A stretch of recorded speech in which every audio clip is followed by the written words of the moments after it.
Oh shit, go, go, go, go! Go! The fuck?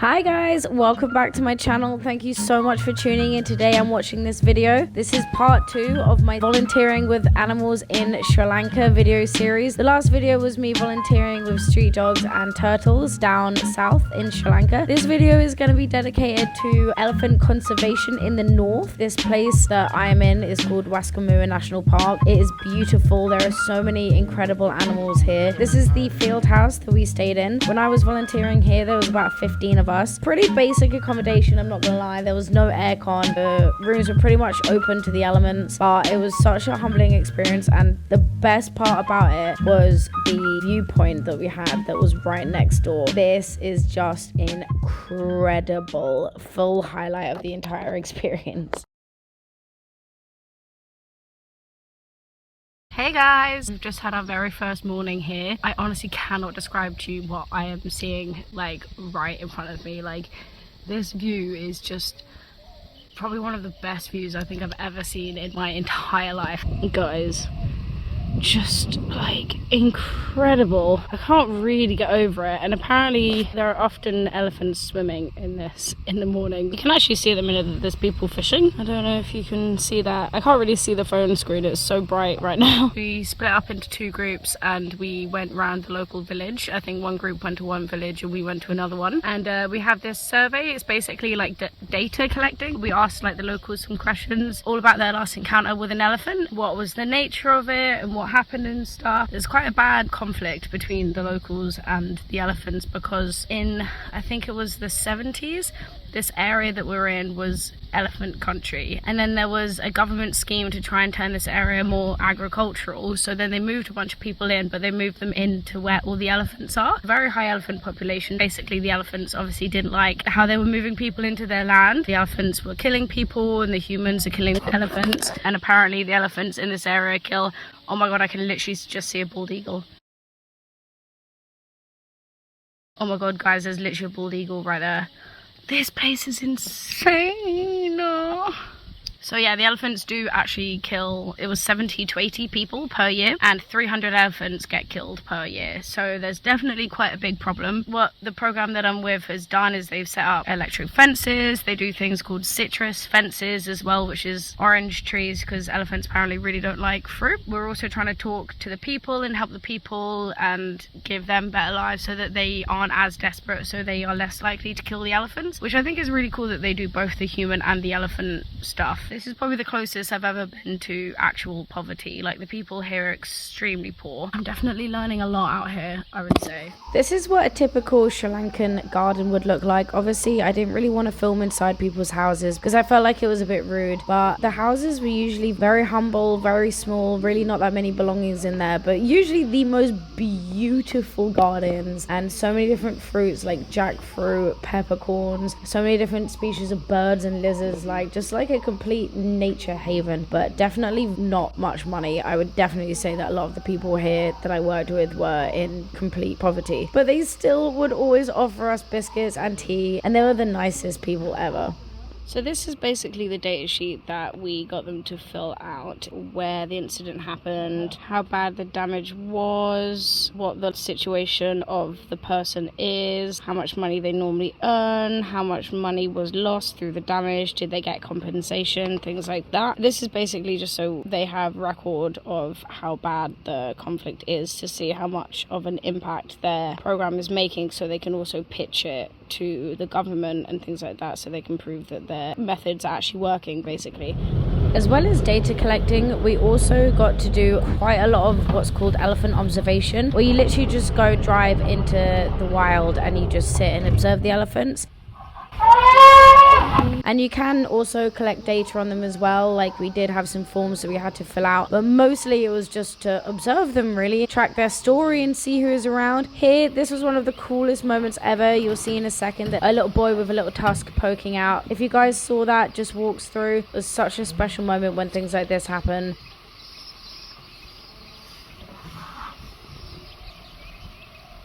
And yeah, you can see clearly like just how many elephants there really are. And to be around these guys in this kind of environment, like where there's this many and you can just sit and watch them, so incredible to be around these creatures, man. Okay, so this was really interesting. This is a lone male who is clearly approaching a group of females. If you guys can see on the side of his head next to his eye, he has some like liquid coming down. I think it's called musk. And what this means is a male elephant is basically ready to mate. They will leak this like pheromone or scent. I don't know if you guys caught that, but she released some liquids from her behind in reaction to the smell of him being ready to mate. She does that. And you can see here, he's definitely liking it. He's smelling and doing his whole thing, but in the end he doesn't take the bait, and he keeps wandering off, basically goes around all the different females, smelling them and stuff. You can see he rubs the like smell on the side of his face where that drip is. Yeah, this was a crazy very special thing to witness, basically an elephant mating ritual in the wild. This rarely happens, guys. I was so lucky.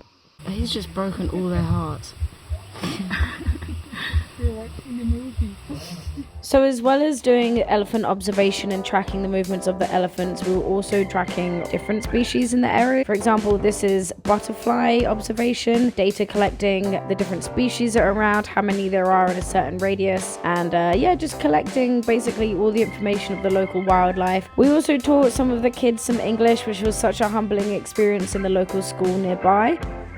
This is the viewpoint at the Big Buddha up high in the city Kandy, which was so cool that we got to go and see. At the time that we were there, it was during the full moon celebration, so there was like this massive street parade, which was so cool to see, but you will see something that's very unfortunate as well.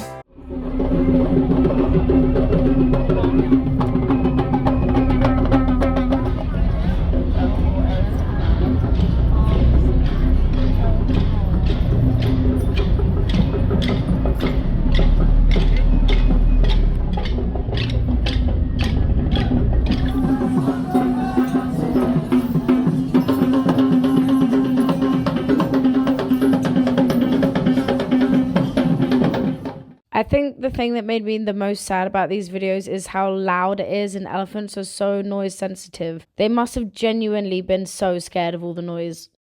So obviously, as you can see there, it is very sad that elephants are still being like properly used in the parades. In the video where you have the male with the two tusks, part of the reason why the government don't crack down on it is there's an argument that they are safer in captivity and being used as worker elephants because in the wild they would potentially be getting poached and killed for their ivory. I'm obviously not really here for keeping them in captivity and chaining their feet and stuff. That is something that the government has been saying. One thing as well I would say is that a lot of these worker elephants will be drugged and will be sedated somehow, because otherwise male elephants are definitely way too dangerous and just not cooperative. So you're not going to be getting them to work for you unless they're sedated, really. So it is really sad. I am happy that I've been able to work with the wild elephants so I can still see what elephants are supposed to be like. And as you are just about to see, these are two clips. The first clip was filmed by me and the second clip was filmed by my friend at the program after I left. And this is how uncooperative elephants genuinely are supposed to be in the wild when they're not being heavily sedated and controlled by humans.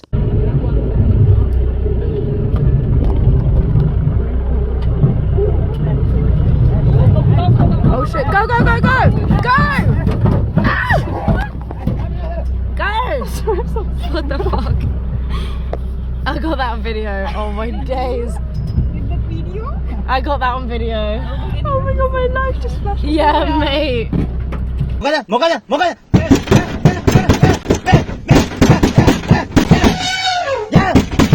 This behavior also really highlights how bad the elephant-human conflict is, because you can tell that these elephants are clearly threatened and afraid of the humans that are in the area. But then on the other hand, the elephants kill the humans as well, so it's just a very sticky situation.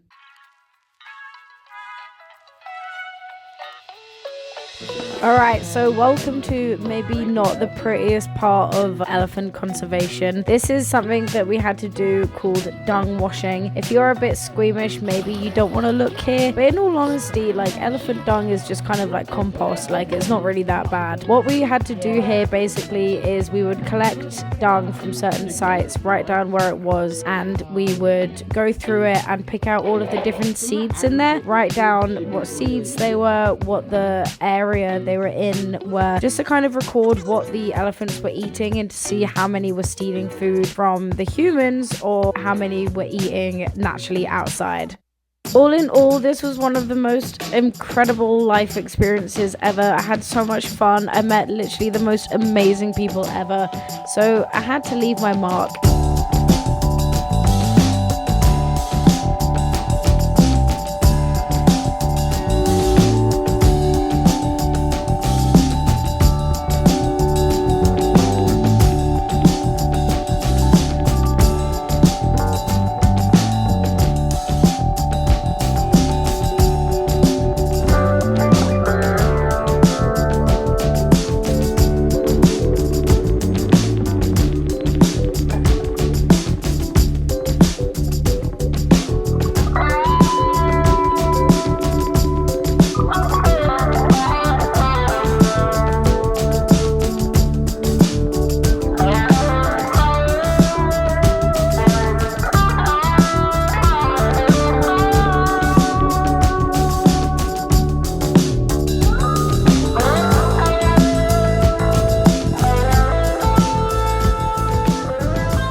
So that concludes, unfortunately, my trip in Sri Lanka. Everything that I did, volunteering with the street dogs and the turtles in part 1, and then doing elephant conservation in the north in this video part 2.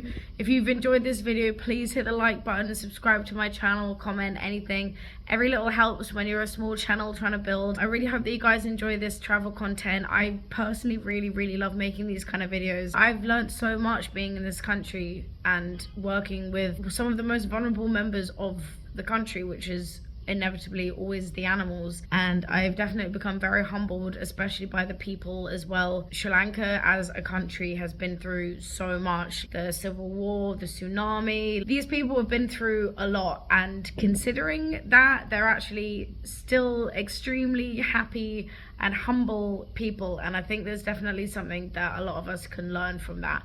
I know I personally am not going to complain about stupid things as much anymore after seeing what real struggles can be. You know, a lot of people in the world don't have nearly as much stuff as people in the West do, and I'm never going to take that for granted anymore. Yeah, thank you so much for watching, guys, and yeah, I will see you in my next video.